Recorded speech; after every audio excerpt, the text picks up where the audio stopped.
चलिए मंगलाचरण करते हैं। णमि ऊण जिणवरिंदे णरसुर भवनिंद वंदिये सिद्धे वोच्छामि भाव पाहुड़ मवसे से संजदे सिरसा। बोलिए श्री खजाराट शांतिनाथ भगवान की जय। आचार्य श्री विद्यासागर जी समय सागर जी महाराज की जय। मुनि पुंगव श्री 108 सुधा सागर जी महाराज की जय। आचार्य कुंद कुंद स्वामी की जय।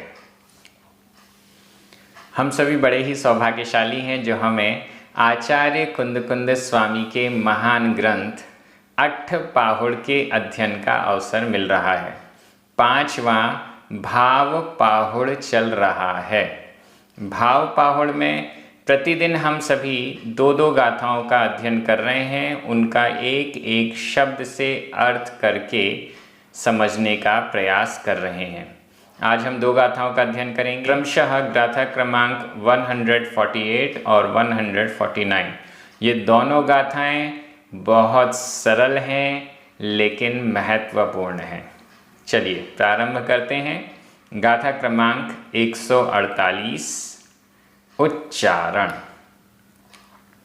बल बल सोख सोख आधा का ख सोख णाण णाण दंसण। ये पूरा एक समासित पद है। बल सोख णाण दंसण, बल सोख णाण दंसण। चत्तारी आधा था पूरा था।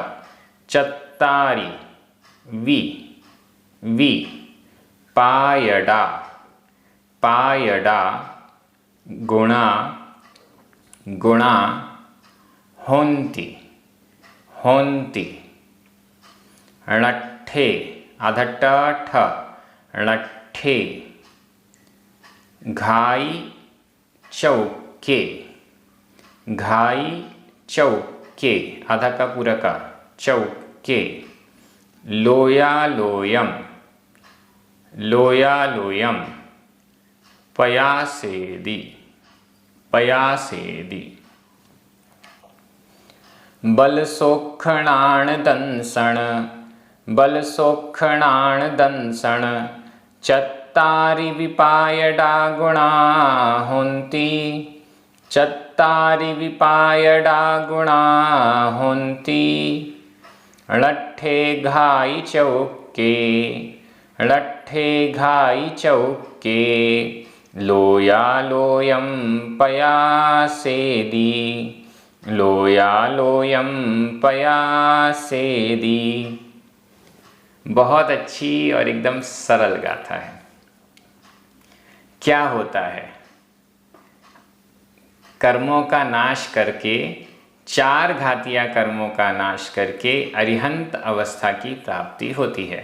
यह अरिहंत अवस्था कैसी है, कौन से गुण प्रकट होते हैं और कौन से कर्मों का नाश किया जाता है, इस गाथा में इसको बहुत अच्छे से बताया गया है। बल सोख णाण दंसण। बल बल का अर्थ है वीर्य, शक्ति, अनंत बल या अनंत वीर्य। सोख सुख, अनंत सुख।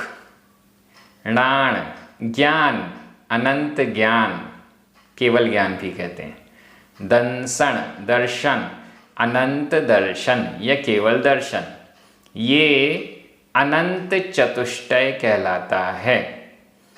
ऐसे 4 गुण जो अपनी अनंतता को, अंत रहितता को प्राप्त हो चुके हैं, ऐसे ये 4 गुण अनंत चतुष्टय, चतुष्टय का मतलब 4 का समूह, अनंत वाले, अंत रहित वाले 4 का समूह।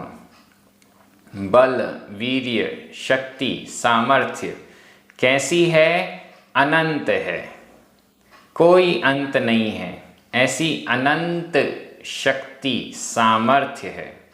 सुख भी कैसा है? कोई लिमिट नहीं है, अनंत सुख है।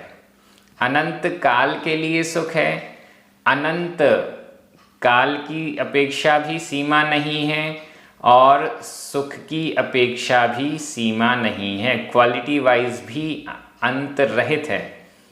नॉर्मली हमारा आपका सुख बहुत कम है, सुख भी नहीं है, सुखाभास है, लेकिन अरिहंत भगवान को और सिद्ध भगवान को जो सुख हो रहा है वो तो अनंत है, उसकी क्वालिटी ही अलग है, वो अनंत है, अंत रहित है। ऐसा सुख, ज्ञान, हमारा ज्ञान तो बहुत छोटा है, कुछ भी नहीं जानते, ज्ञान दर्शन हमारा बहुत अति न्यून है, लेकिन केवली भगवान का जो ज्ञान है वो तो अनंत है, अंत रहित है। जितने भी प्रमेय हैं, जितने भी ज्ञेय हैं, जितने भी जानने योग्य पदार्थ हैं, उन सभी को और उनकी भूतकाल, भविष्यत्काल और वर्तमान कालवर्ती पर्यायों को अनंत ज्ञान के द्वारा जानते हैं, केवल ज्ञान के द्वारा जानते हैं। केवल ज्ञान में ये सभी पर्यायें अपने आप, जैसे दर्पण में झलकता है कोई भी चेहरा, वैसे ही ये सारी पर्यायें केवल ज्ञान रूपी दर्पण में झलकती हैं। और अनंत दर्शन, केवल दर्शन, दर्शन का तात्पर्य देखना, देखने का तात्पर्य सामान्य अवलोकन, ज्ञान का तात्पर्य विशेष अवलोकन। तो ये सामान्य और विशेष अवलोकन दोनों साथ में ही होते हैं अरिहंत भगवान के। जो छद्मस्थ हैं उनके लिए तो पहले दर्शन यानी सामान्य सत्ता का अवलोकन होता है, ग्रहण होता है, और उसके बाद फिर ज्ञान होता है। पहले दर्शन, अगले क्षण में ज्ञान। लेकिन केवली भगवान के साथ ज्ञान और दर्शन दोनों एक साथ ही होता है। ये अनंत चतुष्टय है। चत्तारी, चत्तारी, चार, चारों, अनंत बल, अनंत वीर्य, अनंत सुख, अनंत ज्ञान, अनंत दर्शन, चत्तारी, चारों, ये चारों भी पायड़ा, प्रकट, प्रकट अवस्था को प्राप्त होते हैं गुणा। ये जो गुण हैं, चत्तारी गुणा, ये जो चार गुण हैं, ये भी पायड़ा, प्रकट होते हैं। ये चारों गुण प्रकट हो जाते हैं। अरिहंत अवस्था में प्रकरण चल रहा था ध्यान का। ध्यान के द्वारा कर्मों की निर्जरा होती है। सम्यक दर्शन ज्ञान चारित्र रूप रत्नत्रय में मुनिराज स्थित रहते हैं, और जब कर्मों की निर्जरा होते हुए चार घातिया कर्मों का नाश हो जाता है तो यह अवस्था अनंत चतुष्टय प्रकट हो जाता है। प्रकट हो जाते हैं का मतलब है कि पहले ये कर्मों से ढके हुए थे, और जैसे ही कर्मों का आवरण हटा तो ये गुण प्रकट हो गए। इसलिए यहाँ पर प्रकट होने की बात की गई है। उत्पन्न हो गए नहीं थे, कहीं और से आ गए, ऐसा नहीं है। पहले से ही आत्मा में ये गुण हैं, लेकिन कर्मों ने इनको ढक दिया, कर्मों ने इनको आवरित कर दिया, कर्मों ने इनको गलत विभाव रूप कर दिया। इस कारण से वो अपना गुण ढक गया, उसका जो कार्य है वो हो नहीं रहा। लेकिन जैसे ही कर्मों को अरिहंत भगवान ने अलग किया, वैसे ही ये चारों गुण प्रकट हो गए। नीचे लिखा भी हुआ है, लट्ठे घाई चौक के, लट्ठे नष्ट होने पर। ये कब हुआ? चारों गुण प्रकट कब हुए होते हैं? लट्ठे नष्ट होने पर। घाई चौके, घातिया, घाई, घातिया, चौक, चतुष्क, घातिया चतुष्क के, घातिया कर्म, चार घातिया कर्मों के लट्ठे नष्ट होने पर। चार घातिया कर्मों के नष्ट होने पर ये चार गुण पायड़ा होंती प्रकट होते हैं। चार घातिया कर्म कौन से हैं? ज्ञानावर्णी, दर्शनावर्णी, मोहनीय और अंतराय।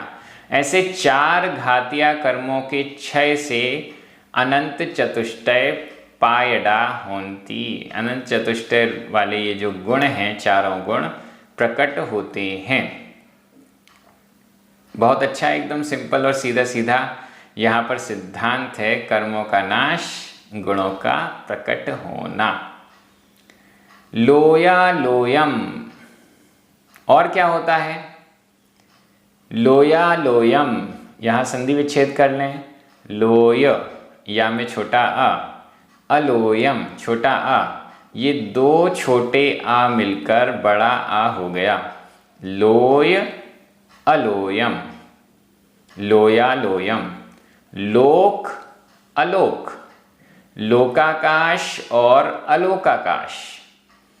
पयासेदी, प्रकाशित करता है। घातिया कर्मों के नष्ट हो जाने पर चार गुण अनंत चतुष्टय प्रकट होते हैं और साथ में क्या होता है?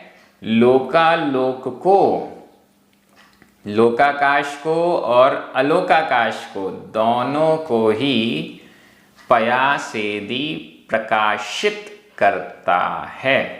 प्रकाशित करने का मतलब है लोक और अलोक को जानता है, लोक को भी जानता है और अलोक को भी जानता है।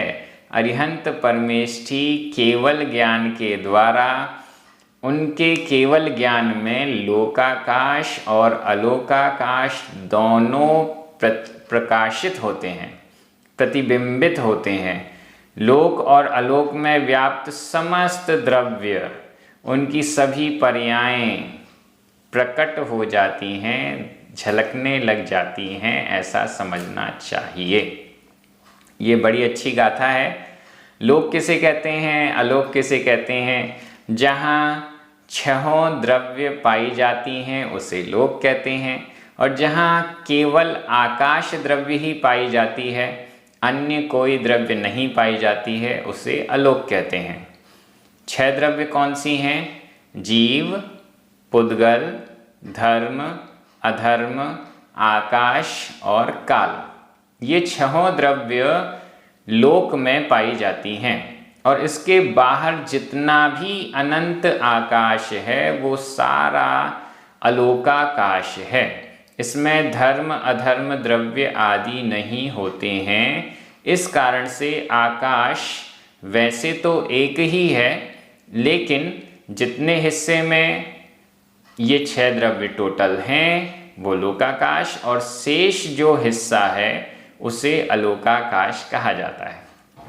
लोक और अलोक दोनों को प्रकाशित करता है केवल ज्ञान। केवल ज्ञान के द्वारा लोक और अलोक व्यापी समस्त द्रव्य और उनकी सभी पर्यायों को जाना जाता है। ये बहुत अच्छी गाथा, बेहद सरल गाथा हमारे सामने आई है, और एकदम सिंपल तरीके से कहा गया कि चार कर्मों के, चार घातिया कर्मों के नष्ट होने से अनंत चतुष्टय प्रकट होता है। 8 कर्म हैं, 8 कर्मों में से 4 को घातिया कर्म कहते हैं और 4 को अघातिया कर्म कहते हैं।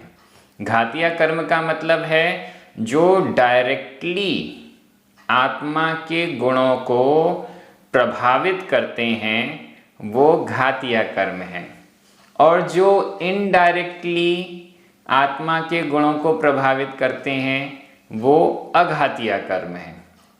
सीधे सीधे आत्मा के गुणों को ढकने वाला घातिया कर्म है, और अन्य तरीके से घुमा फिरा कर आत्मा के गुणों की ओर जाने वाले जो कर्म हैं, प्रभावित करने वाले कर्म हैं, वो अघातिया हैं। ऐसा भी कहा गया जो अनुजीवी गुणों का घात करते हैं, आत्मा के अनुजीवी गुणों का घात करते हैं उसे घातिया कर्म कहते हैं, और जो अनुजीवी गुण नहीं हैं, प्रतिजीवी गुण हैं, उनका घात करते हैं वो अघातिया कर्म है। ऐसी परिभाषा आती है। तो यहाँ पर गाथा एकदम क्लियर है। एक बार हम सभी व्याकरण की दृष्टि से देख रहे हैं। बल सोख णाण दंसण चत्तारी पायड़ा गुणा, इन सभी में प्रथमा विभक्ति का बहुवचन है। बल सोख णाण दंसण, इसमें कोई विभक्ति नजर नहीं आ रही है, लेकिन प्रथमा विभक्ति का बहुवचन है। वी, यह अव्यय है। होन्ति, वर्तमान काल अन्य पुरुष बहुवचन का क्रिया रूप है। णट्ठे, वैसे तो यह सप्तमी विभक्ति का एक वचन है। णट्ठे और घाई चौके, इन दोनों में सप्तमी विभक्ति का एक वचन है। णट्ठे, यह भूतकालिक कृदंत है। भूतकालिक कृदंत का अनियमित प्रयोग है ये। लोया लोयम, द्वितीया विभक्ति का एक वचन है। पयासेदी, वर्तमान काल अन्य पुरुष एक वचन का क्रिया रूप है। मैं एक बार हिंदी अर्थ कर रहा हूं, आपकी नजर प्राकृत शब्दों पर जानी चाहिए। घातिया चतुष्क के नष्ट हो जाने पर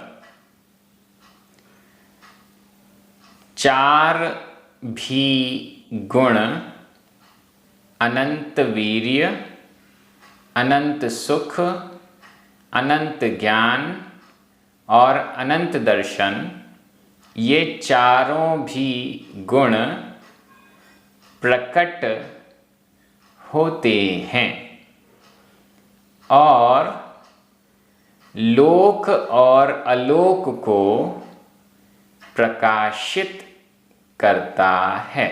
लीजिए, अब अपनी गाथा पूर्ण हो गई है। अब हम अगली गाथा की ओर चल रहे हैं। गाथा क्रमांक 149, उच्चारण।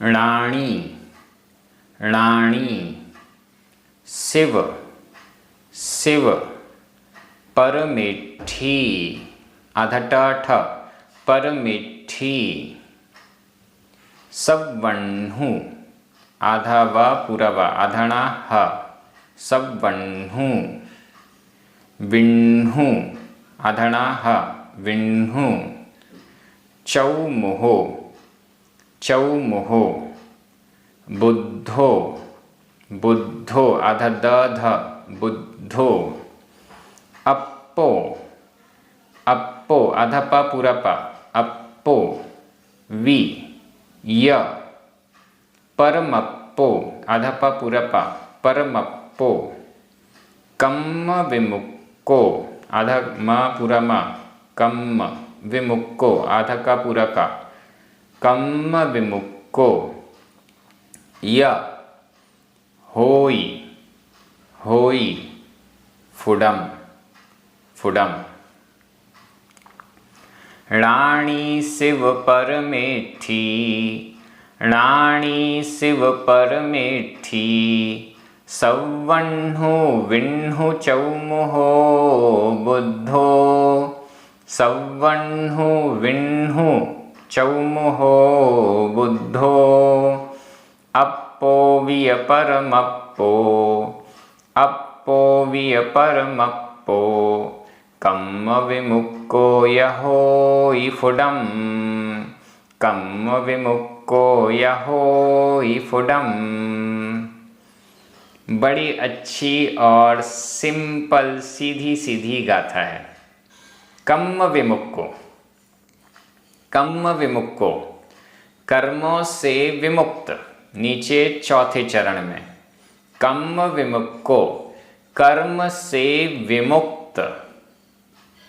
अप्पो, आत्मा, अप्पो, आत्मा, कम्म विमुक्को, कर्म से विमुक्त आत्मा, परमप्पो होई, परमप्पो परमात्मा, परमप्पो परमात्मा, होई होती है। कर्मों से विमुक्त जो आत्मा है वह परमात्मा हो जाती है। आत्मा जो नॉर्मल कर्मों से सहित है, ऐसी वह आत्मा संसारी आत्मा है। कर्मों से सहित जो आत्मा है वो संसार में भटक रही है, संसार के सुख दुख इत्यादि को भोग रही है, चारों गतियों में इधर उधर हो रही है। और इन कर्मों से जो विमुक्त हो गई है वह आत्मा परमप्पो परमात्मा है, जिसमें अनंत चतुष्टय हैं, अनंत गुण हैं। ऐसे अरिहंत और सिद्ध भगवान को परमप्पो परमात्मा कहा गया है। कर्म विमुक्तो, कर्म से विमुक्त, कर्म से रहित। आत्मा जब कर्मों से रहित हो जाती है तो परमात्मा बन जाती है। वी भी यह दो बार आया है, यह मतलब और हो ही होता है। फुडम स्फुट रूप से, स्पष्ट रूप से, स्पष्ट रूप से आत्मा ही कर्मों से विमुक्त होने पर होती हुई परमप्पो परमात्मा हुई होती है। परमप्पो का अगर हम चाहें तो संधि विच्छेद भी कर सकते हैं। परम मा में छोटा आ, अप्पो छोटा आ, ये दोनों छोटे आ मिलकर बड़ा आ हो गया। लेकिन आधा पा और पूरा पा ये संयुक्त अक्षर है और संयुक्त अक्षर से पहले दीर्घ स्वर नहीं होता, ह्रस्व ही होता है, तो इसलिए वापस छोटा हो गया। परम प्लस अप्पो परमप्पो परमात्मा। कर्मों से विमुक्त 8 कर्म हैं जो चर्चा हमारी आई थी अभी। ज्ञानावर्णी, दर्शनावर्णी, वेदनीय, मोहनीय, नाम, आयु, गोत्र और अंतराय। इन 8 कर्मों के नष्ट होने से आत्मा परमात्मा बन जाती है। या इन 8 में से 4 भी नष्ट हुए घातिया कर्म, 4 घातिया कर्म नष्ट होने से भी परमात्मा की संज्ञा मिल जाती है। 4 घातिया कर्म नष्ट हुए तो अरिहंत अवस्था है और शेष समस्त कर्मों का नाश हो जाने पर सिद्ध अवस्था की प्राप्ति होती है। आयु कर्म जितना शेष है उतने समय तक अरिहंत अवस्था बनी रहती है। इसके बाद फिर सिद्ध अवस्था प्रकट हो जाती है, ऐसा समझना चाहिए। तो ये जो परमात्मा है इसके और कौन कौन से नाम हैं? बहुत अच्छी गाथा है ये। राणी, ज्ञानी, परमात्मा को ज्ञानी भी कहते हैं। आत्मा तो अज्ञानी है, हम सभी तो अज्ञानी हैं। असली ज्ञानी तो केवल ज्ञानी सर्वज्ञ भगवान अरिहंत और सिद्ध परमेष्ठी होते हैं। राणी ज्ञानी, केवल ज्ञानी, पूरी ज्ञान, पूरा संपूर्ण चराचर का ज्ञान, लोकालोक का ज्ञान, समस्त ज्ञान केवल ज्ञानी भगवान में होता है, इसलिए उन्हें ज्ञानी कहा गया। पहला विशेषण या यूं कहें पहला नाम, परमात्मा का पहला नाम। दूसरा शिव, शिव जो शिवालय में जाकर विराजमान हो गए हैं, मोक्ष को प्राप्त हो गए हैं, वो हैं शिव। कोई शिव नाम का व्यक्ति है उसकी चर्चा नहीं हो रही।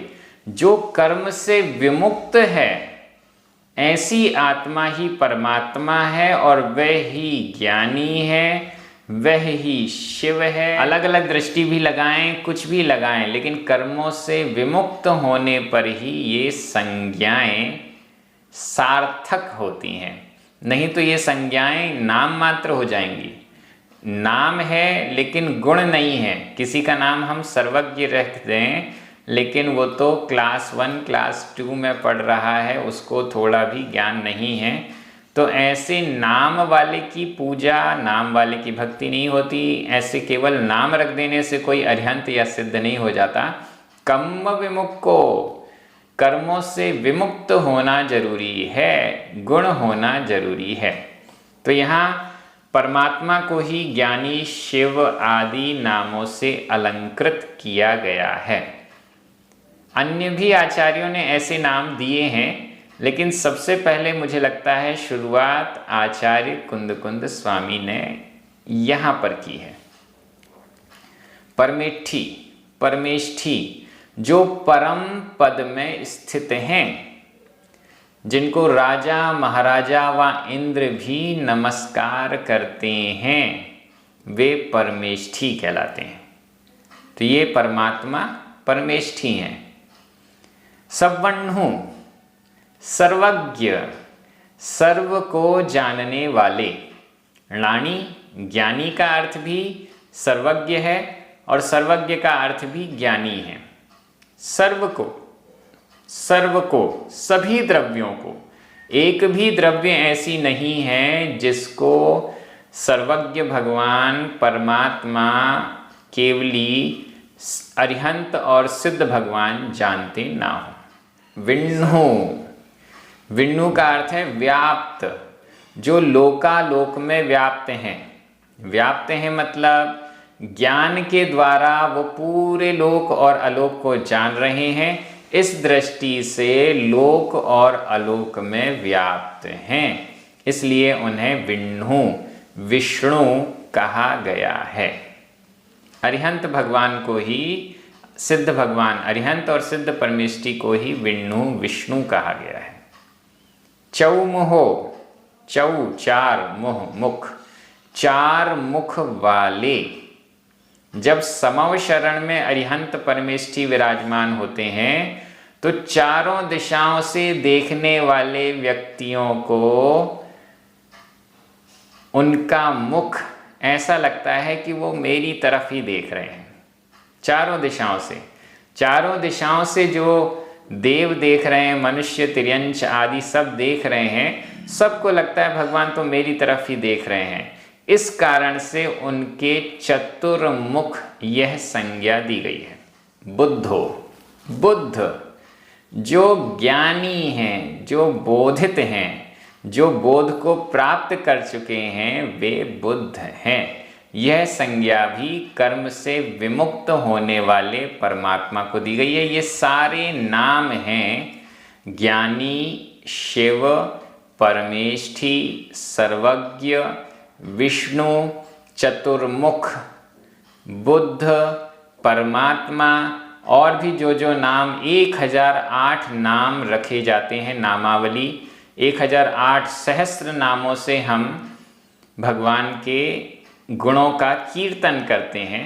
तो ये सभी वो ही नाम हैं जो कि वहाँ पर प्रमुख रूप से यहाँ पर इतने नाम ले लिए गए हैं।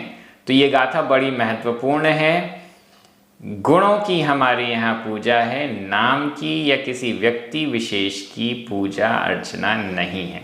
आत्मा से परमात्मा बनती है, हर कोई आत्मा परमात्मा बन सकता है कर्मों को नष्ट करके। दोनों गाथाएं यही संदेश हमें दे रही हैं। व्याकरण की दृष्टि से देखें बड़ी सरल है। इन सभी शब्दों में णाणी, शिव, परमेष्ठी, सवण्णु, विण्णु, चौमुहो, बुद्धो, अप्पो, परमप्पो, कम्म विमुक्को, इन सब में प्रथमा विभक्ति का एक वचन है सभी में। जिसमें दिख नहीं रहा शिव, जैसे यहाँ कोई विभक्ति नहीं दिख रही, फिर भी उसमें प्रथमा विभक्ति का एक वचन है। वी, य, ये अव्यय हैं। फुडम, यह भी अव्यय है। होई, वर्तमान काल अन्य पुरुष एक वचन का क्रिया रूप है। मैं एक बार हिंदी अर्थ कर रहा हूं, आपकी नजर प्राकृत शब्दों पर जानी चाहिए। कर्मों से विमुक्त आत्मा ही परमात्मा, ज्ञानी, शिव, परमेष्ठी, सर्वज्ञ, विष्णु, चतुर्मुख, बुद्ध होती है स्पष्ट रूप से। दोनों गाथाएं बहुत अच्छी हैं। आप सभी बहुत अच्छे से अध्ययन कर रहे हैं, सभी को बहुत आनंद हो रहा है। जिनवाणी स्तुति करें, 9 बार नमोकार मंत्र पढ़ें। सभी को जय जिनेंद्र।